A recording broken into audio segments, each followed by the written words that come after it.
The stablecoin wars are here. Tether, USDC, Paxos, and BUSD and DAI, all fighting for market cap and exchange control.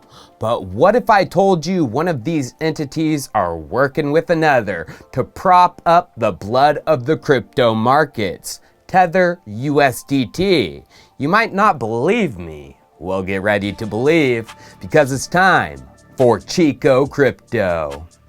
I've been hot on the Tether trail lately, showing in previous videos that it's likely Tether USDT is fully backed by cash, although the way it's backed is totally illegal. And investigative reporter Datafin compiled the data and came to the conclusion that US banks were likely holding Tether's USD through their connections to US-based entities like FTX and through Binance, who was sneaky and was able to grab themselves US banking relationships too. Although there was still one piece missing to explain it all, and I couldn't figure it out.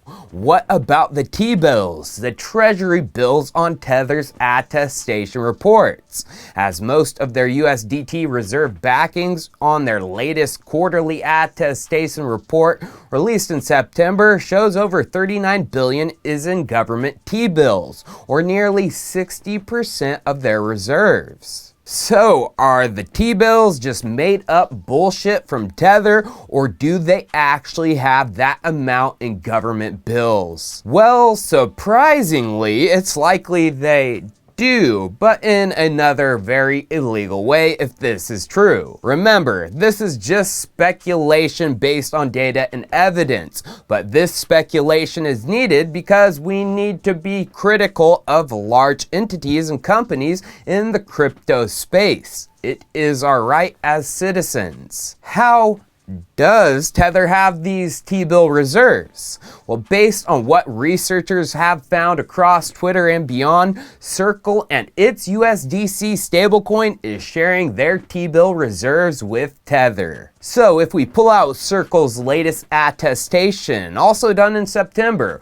we can see that their T-bill amount suspiciously matched Tether's T-bill reserve amount. Some of you might be like Chico, it's very possible these companies have separate T-bill accounts.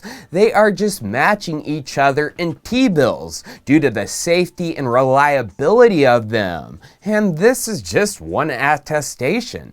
Well, when you look at this chart, things start to get really suspicious. Crypto Inferno on Twitter tweeted, "Isn't it interesting that since Tether began providing quarterly attestations in 2021, the growth in Tether's reported holdings of US Treasury securities has very closely tracked the growth in USDC's market cap?" With the chart showing just that. And then if we go back to their September attestation, their market cap is almost made up 100% in T-bills. So Tether's reported holdings of US Treasury securities tracks USDC's Treasury securities since Q2 of 2021, when both started having T-bills in their reserves. Here is what's interesting too. It was in August of 2021 that Circle announced USDC would be focusing on government treasuries. And from the Bloomberg article on this, it says, Coinbase until August had falsely said reserves were in a bank, which we can confirm from their March 2021 attestation. It says, as of the report date and time, the US dollars held in custody accounts are at least equal to or greater than the USDC tokens outstanding. Falsely reported they were holding cash instead of T-bills. How in the freak does that happen? Well, it happened because they could have been sharing those T-bills with Tether, so Tether could meet their liabilities, and of course they didn't want anyone to find out. At the end of June 2021, we can see that Tether attested that they had over $15 billion in T-bills, from zero in their previous attestation, which happened in March of 2021. Guess whose market cap grew by about $15 billion during that time?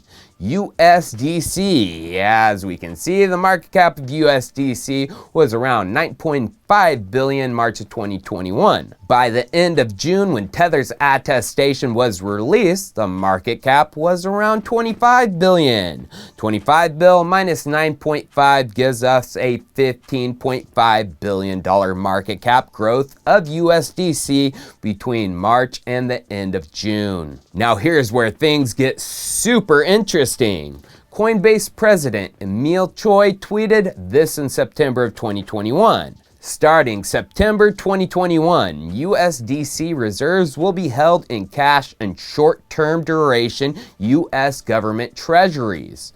We know that a lot of customers get USDC on Coinbase, and we previously said that every USDC is backed by $1 in a bank account. Our language could have been clearer here. When Circle shared their May report about USDC reserves in late July, which included a more diversified pool of investments for the first time, we should have moved faster to update statements like that on our website.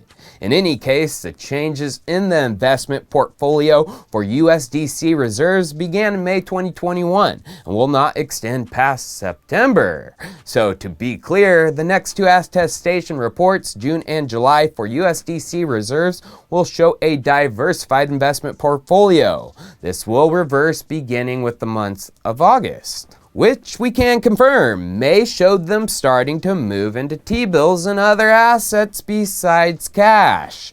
But if we look when the attestation was dated, it took them 2 months to get it out. July 16th, it was signed off.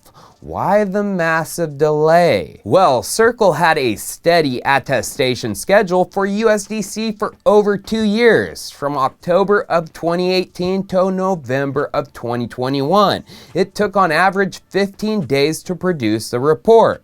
But by December and into 2021, that changed and changed big time. As we can see, during the time Circle was misrepresenting their backings in the first half of 2021, the time it took for them to do an attestation exploded from an average of 15 days to a peak of 58 days. But after this, things settled back down to a normal time to attest. Was this because they were sharing those T-bills with Tether? Well, the delay would fit with the time it takes to transfer T-bills to another entity. As we can see from the US government's Treasury Direct, it says, Treasury Direct requires Treasury marketable securities be held for 45 days following original issue before they may be transferred.